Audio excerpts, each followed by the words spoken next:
Hello everyone. As you all know that in our last lecture we formed the image in case of concave mirror. Okay. In this lecture what we'll do, we'll form the image in case of convex mirror. So for today our topic is convex mirror. Okay. So before forming the image, firstly we'll study the rules regarding it. Okay. So firstly we'll study the rules to form image. किस case में? In the case of convex mirror. Okay. So our first rule is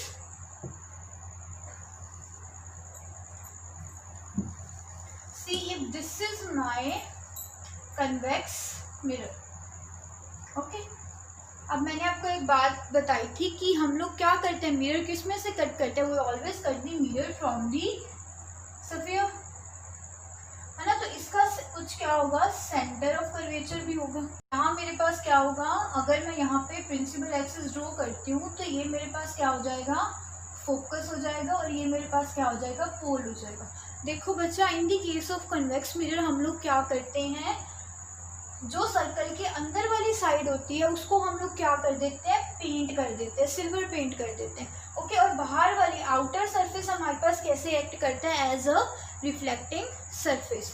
अगर मेरे पास reflecting surface है तो सारी की सारी raise मेरे पास किस साइड से आएंगी, इस साइड से आएंगी, है ना. ये तो मेरे पास क्या होगा, बिहाइंड द मिरर हो गया, राइट. देखो, तो अगर मैं इन केस यहाँ पर अपना ऑब्जेक्ट लेती हूँ, ठीक है, this is my object A B. Okay. And if my ray is coming parallel to the principal axis, अगर मेरी रे कैसे आती है, प्रिंसिपल एक्सिस के बिल्कुल पैरेलल आती है, तो ये क्या हो जाएगी, after reflecting it diverge. Reflect होने के बाद ये क्या हो जाएगी, डाइवर्ज हो जाएगी. Okay. In the case of convex mirror. तो अभी ये हमारे पास रिफ्लेक्ट होने के बाद क्या हो गई, डाइवर्ज हो गई. और मैंने पढ़ा हुआ है कि कनकेव मिरर के केस में कि जब भी मेरे पास कोई रे प्रिंसिपल एक्सिस के पैरेलल आती है तो किस में से पास होती है, वो फोकस में से पास हो जाती है. ओके.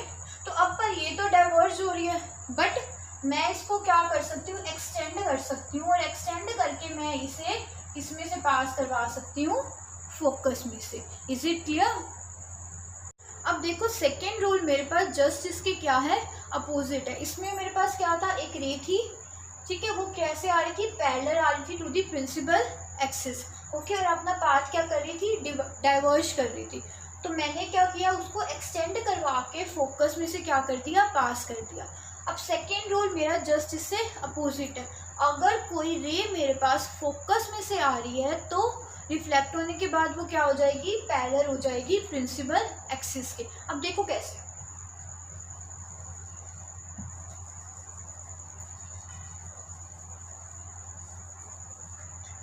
ये मेरे पास फोकस है. अगर मेरे पास कोई रे फोकस में से आ रही है, ठीक है, मैंने ये रे ले ली, इसको फिर मैंने क्या करवा दिया, इसको मैंने एक्सटेंड करवा दिया, ठीक है. अब ये रे मेरे पास कैसे आ रही है, फोकस में से आ रही है, तो after reflection it become parallel to the principal axis. Reflection के बाद ये मेरे पास क्या हो जाएगी, प्रिंसिपल एक्सिस के पैरेलल हो जाएगी. देखो मैंने क्या बोला, अगर कोई रे मेरे पास फोकस में से आ रही है, ठीक है, इसको मैंने एक्सटेंड करवा के कहाँ ले गई, मैं फोकस तक ले गई. अगर कोई रे मेरे पास फोकस से आ रही है तो आफ्टर रिफ्लेक्शन वो क्या हो जाएगी, प्रिंसिपल एक्सिस के पैरेलल हो जाएगी. हो गया opposite. This is my second rule. Okay. Now we talk about the third rule. Third rule है मेरे पास कि अगर कोई रे मेरे पास सेंटर ऑफ कर्वेचर से आ रही है, देखो ये मेरे पास रे ऐसे आई, मैंने इसको एक्सटेंड करवा के किसमें से पास करवा दिया, सेंटर ऑफ कर्वेचर में से. ओके. और मुझे पता है जब भी कोई रे सेंटर ऑफ कर्वेचर से आती है तो वो अपना पाथ क्या कर देती है, रिट्रेस कर देती है. मतलब जिस पाथ से आएगी उसी पाथ से वो क्या कर जाएगी, रिफ्लेक्ट कर जाएगी. ओके. जिस पाथ से वो आएगी उसी पाथ पे वो वापस चली जाएगी. Okay. In case of the centre of curvature. So this is my rule number 3. Okay. अब हम बात करेंगे रूल नंबर 4 की. तो रूल नंबर 4 क्या कहता है कि अगर मेरे पास कोई रे है और वो कैसे आ रही है, किसी पर्टिकुलर एंगल पर इंसिडेंट हो रही है। मेरी लाइट की रे कैसे आ रही है, किसी पर्टिकुलर एंगल पे इंसिडेंट हो रही है, तो वो उसी एंगल से क्या हो जाएगी, रिफ्लेक्ट हो जाएगी, है ना। ऐसा क्यों, क्योंकि हम ऑलरेडी पढ़ चुके हैं लॉज ऑफ रिफ्लेक्शन में कि एंगल ऑफ इंसिडेंस हमारे पास क्या होता है, एंगल ऑफ रिफ्लेक्शन के इक्वल होता है। तो जिस एंगल से वो इंसिडेंट करेगी उसी एंगल से वो क्या हो जाएगी, रिफ्लेक्ट बैक हो जाएगी। So these are the rules with the help of which we draw our image in case of the convex mirror. So now we draw the image in case of concave mirror. Image formation in case of convex mirror. Okay तो first case मैं अपना ले रही हूँ जहाँ पे मेरा object कहाँ है, I can take my object anywhere except infinity. Okay infinity को छोड़कर मैं अपना ऑब्जेक्ट कहीं पर भी ले सकती हूँ। ओके देखो ये मेरे पास क्या है, कन्वेक्स मिरर है। ये मैंने क्या ड्रॉ कर लिया, मैंने प्रिंसिपल एक्सिस ड्रॉ कर ली। ओके और अब यहाँ पे ये गलती मत करना, इस साइड आप लोगों ने फोकस और सेंटर ऑफ कर्वेचर नहीं बनाना।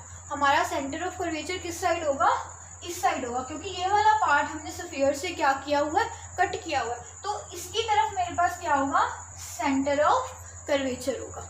यहाँ मेरा क्या होगा, पोल होगा, और यहाँ क्या होगा, फोकस होगा। और मैंने आपको ऑलरेडी बता रखा है कि जितने डिस्टेंस पे मेरे पास फोकस होगा उतने डिस्टेंस पे ही मेरे पास क्या होगा, सेंटर ऑफ कर्वेचर। ओके अब मैंने आपको बोला कि मेरे ऑब्जेक्ट की पोजीशन क्या है, मैं कहीं पर भी अपना ऑब्जेक्ट ले सकती हूँ एक्सेप्ट इन्फिनिटी। इन्फिनिटी को छोड़कर मैं अपना ऑब्जेक्ट कहीं पर भी ले सकती हूँ। तो देखो यहाँ मैंने क्या ले लिया, अपना ऑब्जेक्ट ले लिया। इसको मैंने क्या नेम दे दिया, I name it as A B. Is it clear. तो ये मेरे पास मेरा ऑब्जेक्ट है ए बी।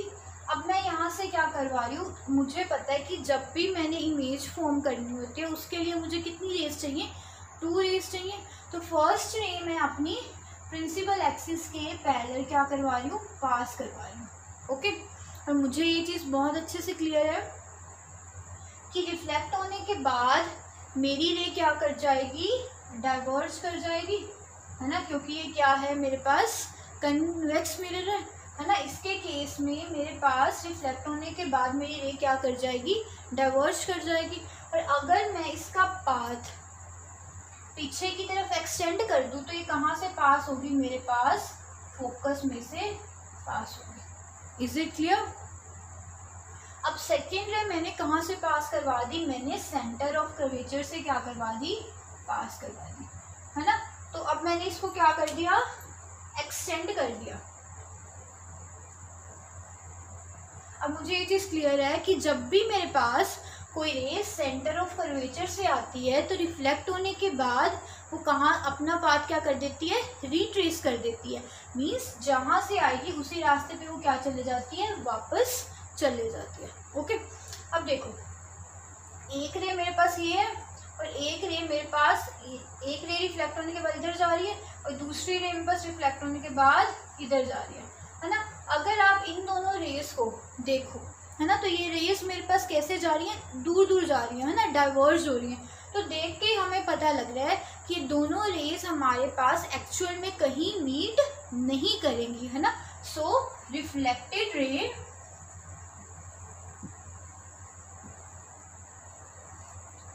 एक्चुअली में हमारे पास मीट नहीं करेंगी, है ना, क्योंकि हमें दिख रहा है दोनों क्या हो रही है, डाइवर्ज हो रही है, दूर दूर जा रही है। तो इनके कहीं भी चांसेस नहीं है मीट होने के। ओके तो एक्चुअल में हमारे पास हमारी रिफ्लेक्टेड रे कहीं भी मीट नहीं हो रही। ओके अब देखो, बट बिहाइंड द मिरर हम देखें, अगर मिरर के पीछे देखें तो एक पॉइंट है हमारे पास ये, यहाँ पे 2 रेज मेरे पास क्या कर रही है, इंटरसेक्ट कर रही है। और मुझे पता है जहाँ पे मेरे पास 2 रेज मिलती हैं वहाँ पे क्या बन जाता है, इमेज बन जाती है। तो यहाँ पे मेरे पास दो रेज क्या कर रही है, इंटरसेक्ट कर रही है, तो यहाँ पे मेरे पास क्या बन जाएगी, मेरी इमेज। ओके, और मैंने इसको क्या नाम दे दिया, I name it as A dash B dash. Is it clear? अब हम क्या लिखेंगे, characteristic of image and its position. तो अब मैं क्या लिख रही हूँ, पोजीशन लिख रही हूँ और कैरेक्टरिस्टिक लिख रही हूँ, किसकी, इमेज की। क्लियर? तो फर्स्टली अगर आप देखो तो मेरी इमेज कहाँ पर फॉर्म हो रही है, in between the pole and focus. Pole और फोकस के बीच में मेरे पास मेरी इमेज क्या हो रही है, फॉर्म हो रही है। ओके, तो I write it as between the pole and focus my image is formed. अब देखो, रिफ्लेक्टेड रे हमारे पास कहीं एक्चुअल में मीट नहीं कर रही। जब रेज हमारे पास एक्चुअल में मीट नहीं करती, उस केस में हमारे पास इमेज कैसी होती है, वर्चुअल होती है। कैसी होती है, virtual. Okay, so my image is virtual. और हम कैसे पता लगा सकते हैं कि हमारी इमेज वर्चुअल है, जब भी हमारे पास image behind the mirror form होगी। Behind the mirror means mirror के पीछे फॉर्म होगी, तो उस केस में हमेशा मेरी इमेज कैसी होगी, वर्चुअल होगी। ओके, थर्ड देखो, अब इमेज मेरे पास कैसी फॉर्म हो रही है, सीधी फॉर्म हो रही है ना। सीधे को हम लोग क्या बोलते हैं कि इमेज मेरी कैसी है, इरेक्ट है। माई इमेज इज इरेक्ट। या फिर आप इसे क्या बोल सकते हो कि मेरी इमेज कैसी है, अपराइट है। ओके, दोनों का ही मतलब मेरे पास क्या है कि मेरे पास जो मेरी इमेज फॉर्म हो रही है वो कैसी फॉर्म हो रही है, सीधी फॉर्म हो रही है। ओके, अब अगर आप ध्यान से देखो तो ये मेरा ऑब्जेक्ट है। ऑब्जेक्ट का साइज मेरे पास क्या है, लार्जर है ना। ऑब्जेक्ट मेरे पास दिखने में क्या लग रहा है, बड़ा लग रहा है एज कंपेयर टू इमेज। तो इमेज मेरे पास कैसी फॉर्म हो रही है, छोटी फॉर्म हो रही है। तो मैं इसे कैसे लिखूंगी कि मेरी इमेज कैसी है, डिमिनिश्ड है। माई इमेज इज डिमिनिश्ड। ओके, मेरे पास जो इमेज फॉर्म हो रही है वो कैसी है, छोटी है। देखो, कनकेव मिरर के हमने केस डिस्कस किए थे। कनकेव मिरर के केस में हमारे पास हर तरह की इमेज बनी थी, बट एक ऐसी इमेज नहीं बनी थी जो हमारे पास क्या हो, इरेक्ट भी हो और डिमिनिश्ड भी हो, है ना। वहाँ पे हमारे पास इमेज हमारी इरेक्ट तो बनी थी बट डिमिनिश नहीं बनी थी। वहाँ पे कैसी बनी थी, इनलार्ज बनी थी। ओके, तो ये केस आता है हमारे पास कन्वेक्स मिरर का, जिसमें हमारे पास कैसी इमेज बनती है, इरेक्ट एंड डिमिनिश। तो कनकेव मिरर हमारे पास हर तरह की इमेज बनाता है, सिर्फ इरेक्ट और डिमिनिश इमेज छोड़कर। ओके, तो आप सिंपल ऐसे याद रख सकते हो कि कन्वेक्स मिरर के केस में हमारे पास जो इमेज बनती है वो कैसी बनती है, इरेक्ट और डिमिनिश बनती है। ओके, और बाकी हर तरह का केस कौन बनाता है, कनकेव मिरर बनाता है। Is it clear? Convex mirror के केस में हम लोग कहीं पर भी अपना ऑब्जेक्ट ले सकते हैं, बट हर केस में मेरे पास इमेज कहाँ बनेगी, पोल और फोकस के बीच में।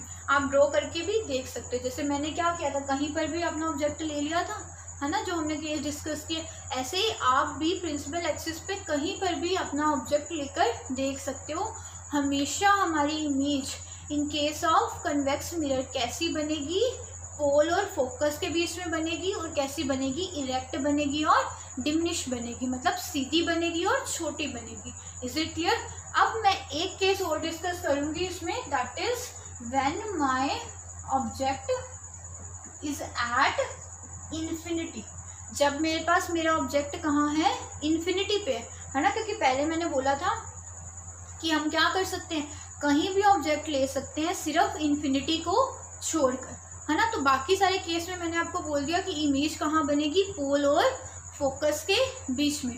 हम कहीं पर भी ऑब्जेक्ट लेकर ऑब्जर्व कर सकते हैं। तो अब हम कौन सा केस डिस्कस करेंगे, अब हम इन्फिनिटी का केस डिस्कस करेंगे।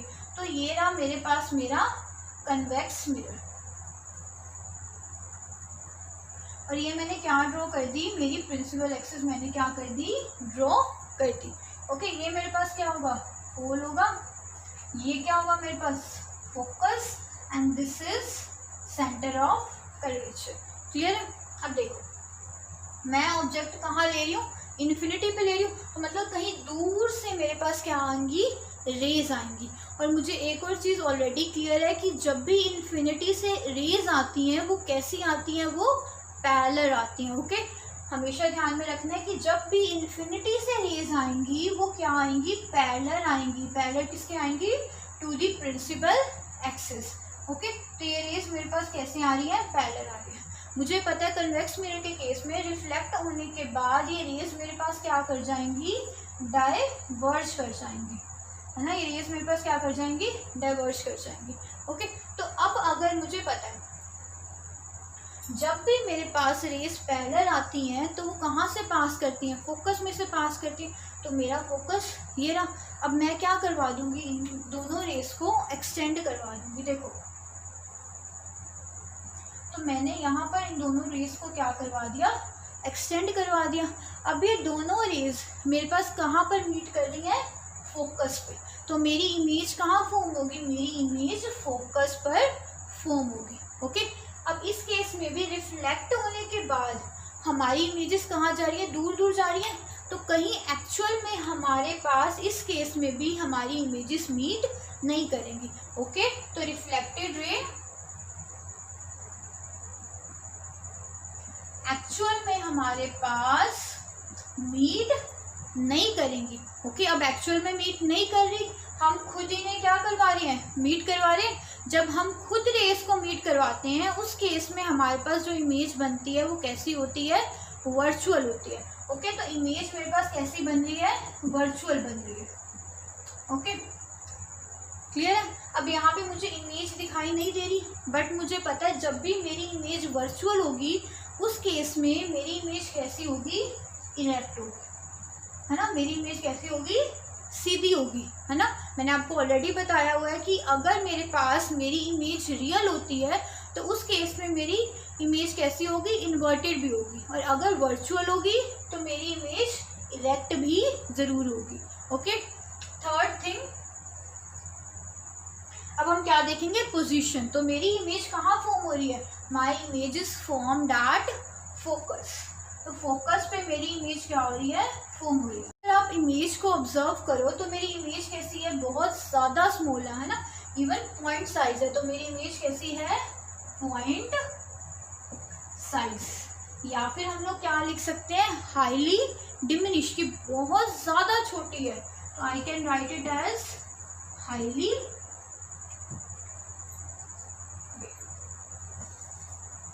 I can write it as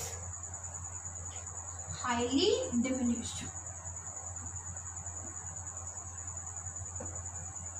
देखो, इस केस में भी हमारे पास इमेज कैसी फॉर्म हो रही है, इरेक्ट हो रही है और डिमिनिश्ड हो रही है ना, सीधी हो रही है और छोटी हो रही है। ओके, तो ये केस हमारे पास सिर्फ किसमें ऑब्जर्व करने को मिलता है, कन्वेक्स मिरर में।